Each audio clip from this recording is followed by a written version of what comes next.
በ2 ሰዓት ጠብቁ። በጋዛ 58 ታጋቾች ይገኛሉ። 20 የሚሆኑት በህይወት የተቀሩት አጽሞች አስከሬኖች።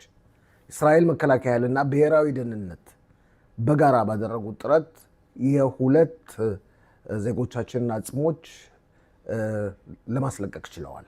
ትልቅ ጀግንነትና ጀብድ ነበር። የሟቾችን ነፍስ ይማር። የከፍተኛው ፍርድ ቤትና የመንግስት የህግ አማካሪ ከካቢኔው ጋር ያላቸው አለመግባባት ትክክል አይደለም በማለት በዛሬው ዕለት ምሽት ላይ ከፍተኛው ፍርድ ቤት ፊት ለፊት ሰላማዊ ሰልፍ ይካሄዳል። ሃይማኖት አክራሪዎችን በማስመልከት በብሔራዊ ውትድርና አገልግሎት ጉዳይ አሁንም በካቢኔ ውስጥ አለመግባባት ተፈጥሯል። ጠቅላይ ሚኒስትር ቢንያሚን ኔታንያሁ ለመፍታት ችግሩን ጥረት እያደረጉ ነው። እነዚህና ሌሎችን ከተለያዩ እንግዶቻችን ጋር ልክ